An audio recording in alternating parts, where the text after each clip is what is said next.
Guys, so this week we managed to make $5,070 trading GBPUSD and also Nas100, right?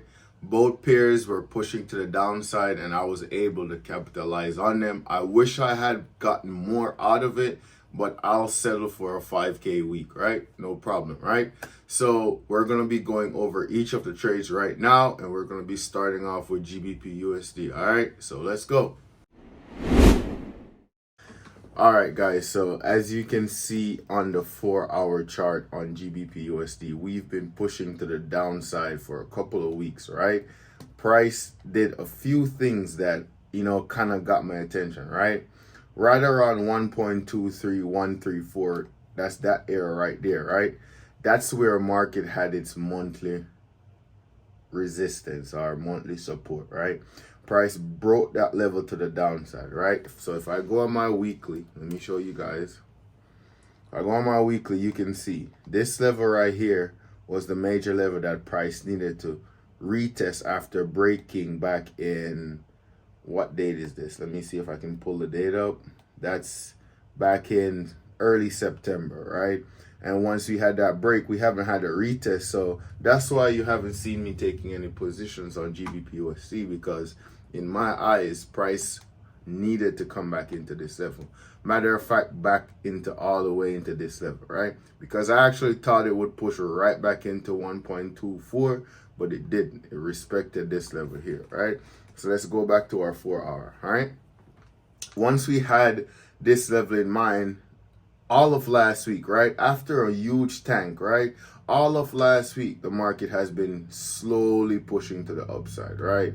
Slowly pushing to the upside. And I always tell people every time I'm trading, right, if I miss the entry that's gonna give me the major move, most of the times I'll stay out of it, right?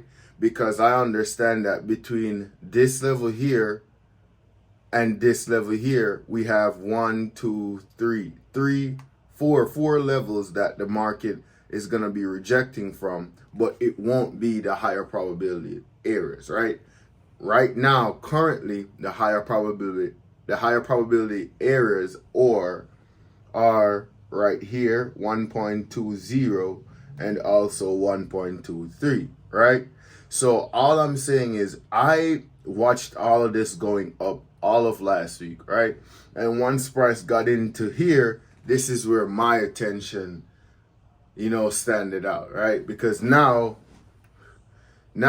all I'm focused on is how am I going to execute the trade right now? Am I at the area of higher probability? Will my sales work, right? Because now my patience game has gotten so good, right? So if it takes a few weeks, a couple days or whatever to get to my level, I'll wait, because I know that once I get a setup at that particular level, I'll be able to take trades that could possibly work out, right? Right? So now once we look here, let's go down on the 1 hour. Once we got to here, we realized price been creating all this structure coming up. Boom, boom, boom, higher high, higher low, higher high, higher low, higher high, higher low, higher high. So everybody thought this was gonna go higher. So once price got to here, I understood that now this is my support that I have to pay attention to, right around here, right? So let's zoom in a little bit. So this is now my support that I'm gonna be focused on right here. So now, if price is going to push to the downside, we need a break below this level, right? Which is 1.22, right? But I know that if I'm playing a game or a process of elimination, I understand that price has to go into this major resistance level here, which is again 1.23 area, right? Price has to go into that area. Once price goes there, now I'm slowly watching it. Okay, it pushed down. Good. That's my first rejection on a 1 hour that showed me like, okay, this could work. Price came back up and it retested and then it pushed below. Now I'm below. Now I'm interested in a trade because what? I was patient enough to allow the market to push back into its major level, which was the level that had the higher probability, right? I allowed it to do that, and then I allowed it to do what? Break below the support it created right around here, right? Also, you got to note too that at this era we had news events that played a huge role into, you know, dictating the direction once we got into 1.23, right? And that's why I keep telling you guys, if you don't understand fundamentals, I've posted a lot of videos on Instagram, a lot of videos on YouTube talking about it. You guys can, you know, pick through the videos and realize the things that I'm saying, right? But what I'm saying now is now we're below 1.22, right? Now I'm interested in the trade, right? So all I did was I executed my trade here. I already showed you guys the $5,000 win I had on GBPUSD, right? I executed the trade right here and pushed all the way down here. I could have held all the way lower, but I was okay with my profits, right? Because the market was doing what? Pushing to the upside, and now it pushed down. I didn't want to go through a reaction at this level here, right? So I closed. But all in all, if you look at my trade, right, you realize I sat down and allowed all of this to play out. All this move to the upside here, I allowed it to play out. And I didn't want stake a trade, right? Now, when price got to this area, now I'm slightly interested, right? But the thing is, look, we have support here. That's why I always tell everyone, every time I'm trading, I pay attention to those new lows or those new supports or those new resistance, because they're going to play a huge role in executing our trades, right? Because price could have came here and pushed back to the upside, right? It could have dropped into here and then pushed to the upside. So the name of the game is patience and process of elimination. This is out of it. So what's next? Here. Price didn't push up. What's next? Here. So all I'm doing is executing my trade based on what? The overall direction, based on what? Process of elimination, right? So those are this is the trade that bagged me the 5,000, and this go down to here. I tried getting back in on GU here. I thought it was going to push to the downside. Let's see if I can go to the 15. I thought it was going to push to the downside from here, because I wanted to get in here, but I missed it. So I went on the close of that same candle, expecting to go lower. I was actually up maybe like $3,000, because you know my main lot size is 10.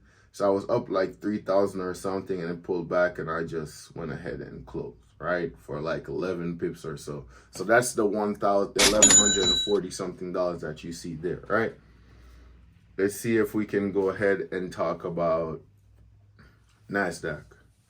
All right, on Nasdaq, let's see if we can go on the 3-hour chart, right? Because I love the 3-hour chart, right? So on Nasdaq, as you guys can see here, I have a support that I'm paying attention to here, right? So once price broke that resistance level here at what, 14,900, once price broke that resistance and pushed up, came back down for the retest and push, I was like, all right, cool. This could do what? Go to the upside. But what you're not paying attention to is, for the past couple of weeks, Nasdaq has been pushing to the downside. Boom. The volume, the move that we get to the downside every time it hits those major levels, it's been crazy. So once price got back into the level 15,000 right around here, 15,200, you know that that's a very good area to sell from, because that's where price has been selling from September. That price has been reacting from that level for a long time. All the way back in June, price has been reacting. So once price broke above, as you can clearly see, there's a pattern that presented itself, a head and shoulders. So if I go back on the 15, you can see it. All right, a pattern presented itself on the major level. All in all, I was supposed to take the trade around here, but I was actually trying to commit myself to GBPUSD, so I left this alone.